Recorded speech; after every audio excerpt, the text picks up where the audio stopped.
Graça e paz, povo de Deus, bom dia. Eu sou o pastor Adilson Bonfim. O projeto é Jesus na Rua.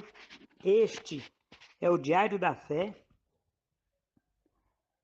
O tema é Pregação e Vida de Jesus e o Casamento Judeu.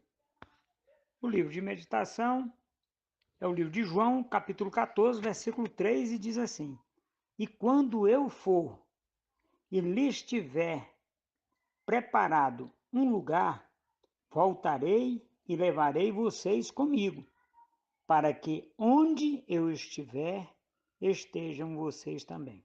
Amém, meus irmãos? Glória a Deus. Dentro da perspectiva do noivo Jesus Cristo e do noivo hebreu, essa é uma fala comum, porque é o seguinte: este é o momento em que o noivo hebreu vai para a casa do pai dele para preparar os aposentos para receber a noiva. Ele vai fazer, como nós chamamos aqui no Brasil, um puxadinho. Esse puxadinho ele tem que ter um quarto na casa do pai dele, um quarto com as condições mínimas de sobrevivência. Aqui no Brasil, um quarto com ar-condicionado, com frigobar, com geladeira, com uma pequena despensa, com guarda-roupa, com armário de comida, para que ele guarde o alimento que ele vai passar 7 dias, no caso de Jesus, 7 anos. Mas ele vai passar 7 dias ali até que ele consume o casamento, né? Vocês entendem o que é o consumar o casamento? Ele chega e diz para aquela pessoa que o auxiliou durante o período de noivado. E ele mostra que ele já consumou o casamento, e aí começa a festa, são 7 dias de festa, ele fica lá dentro com a noiva. Quando ele sai de dentro, que aí já não é mais noiva, já é a esposa, aí ele vai apresentar aos convidados a noiva gloriosa daquele noivo. Amém, meus irmãos? Então, bom, Jesus, a situação é um pouco diferente. Olha só, no versículo 3, Jesus diz assim: E quando eu for e lhes tiver preparado um lugar, voltarei e levarei vocês comigo, para que onde eu estiver, estejam vocês também. Essa é a promessa. Como é que ela se cumpre? Aí no versículo 1 desse capítulo 14 diz assim: Jesus continuou dizendo: Não fique perturbado o coração. Não fique perturbado o coração de vocês. Acreditem em Deus e acreditem em mim. Também em mim. O que ele está dizendo, meus irmãos? Ele está dizendo para a noiva: Olha, noiva, você não fique perturbada. Acredite no meu Pai e acredite em mim também, porque na casa de meu Pai há muitas moradas e eu vou preparar moradas para vocês lá, que é a questão do casamento. E aí no versículo 2 ele diz: Existem muitas moradas na casa de meu Pai. Se não fosse assim, eu lhes teria dito, porque vou preparar um lugar para vocês. Ele vai preparar um lugar para a noiva. E nós somos a noiva do Cordeiro, meus amados irmãos. E ele segue dizendo: E para onde eu vou, vocês já conhecem o caminho. Tomé, que era aquela figura maravilhosa, servo de Deus autêntico, disse a Jesus: Senhor, nós não sabemos para onde vais. Como podemos conhecer o caminho? Jesus, porém, respondeu: Eu sou o caminho, eu sou a verdade e eu sou a vida. Ninguém vai ao Pai, a Deus, senão por mim. Então, a porta é Jesus, o caminho é Jesus. Aquilo que nós precisamos fazer está em Jesus. Nós não temos dificuldade, meus irmãos, de imaginar essa situação, mas nós temos dificuldade de viver esta realidade. Nós temos essa dificuldade.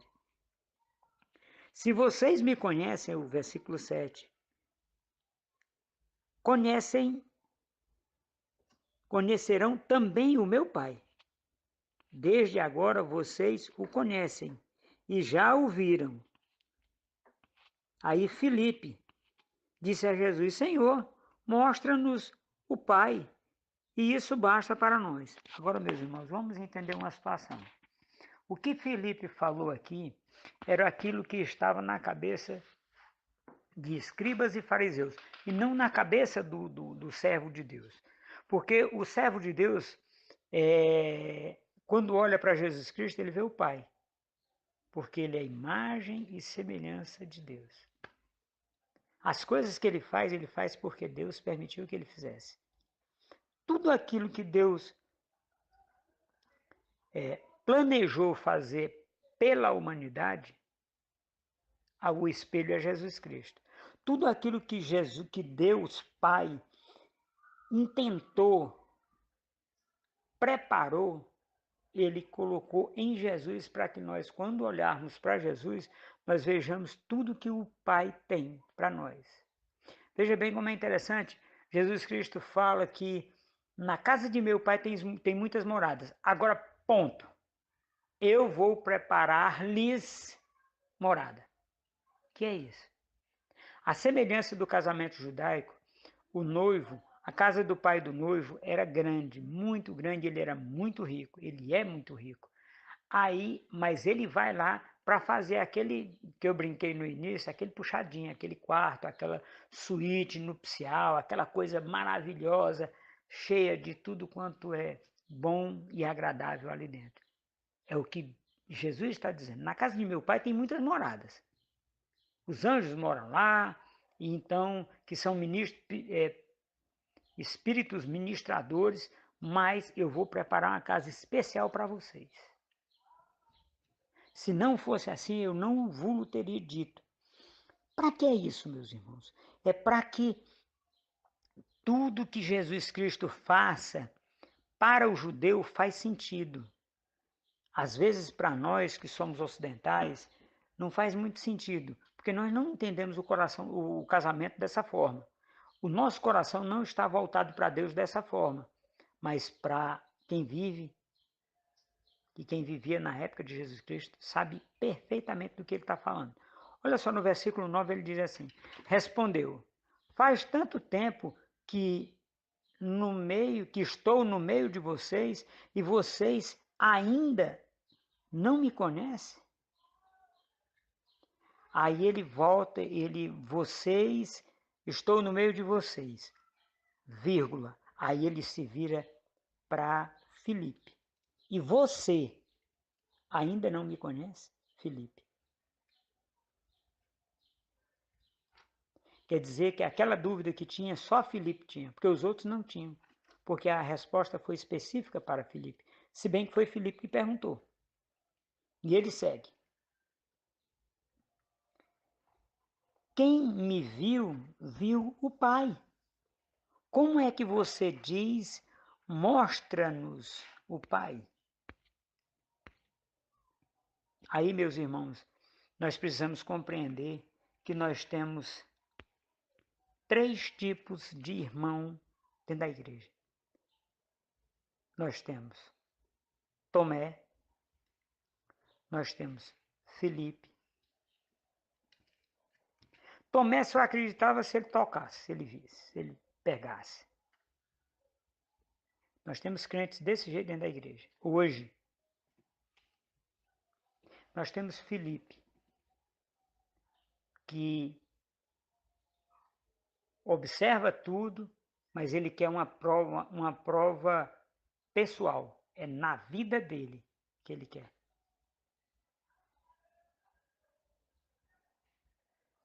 Então, meus irmãos, e o terceiro crente que nós temos dentro da igreja é esse aqui.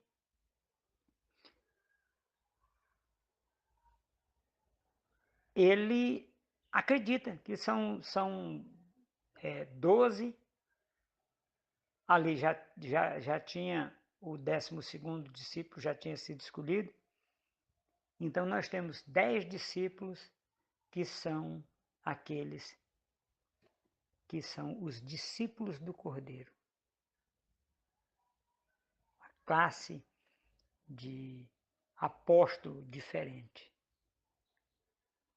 Filipe e Tomé também são, mas eles não creram, não acreditaram que Jesus Cristo era. E olha a fala de Jesus Cristo, para nós encerrarmos essa sequência de versículos. Olha a fala de Jesus Cristo no versículo 10 e diz: você não acredita que eu estou no Pai e que o Pai está em mim? Isso ele perguntando para Filipe. As palavras que eu digo a vocês, aí ele fala para todos. Não as digo por mim mesmo, mas o Pai que permanece em mim. Ele é que realiza suas obras. Ou seja, ele era canal. Nós usamos, eu de vez em quando costumo usar umas alegorias meio doidas. Jesus era o cano. Deus é a caixa d'água e Jesus é o cano, que leva a água à vida de cada um de nós. Ele é a fonte da água viva. Do nosso interior, quando temos o Espírito Santo, fluirão rios de água viva. E aí, meus irmãos, um bom dia, que Deus possa nos dar muita alegria, muita paz, prosperidade, longanimidade e domínio próprio, meus amados irmãos. Um abraço, que nós possamos viver a cada dia como se fosse o último. Amém. Um abraço.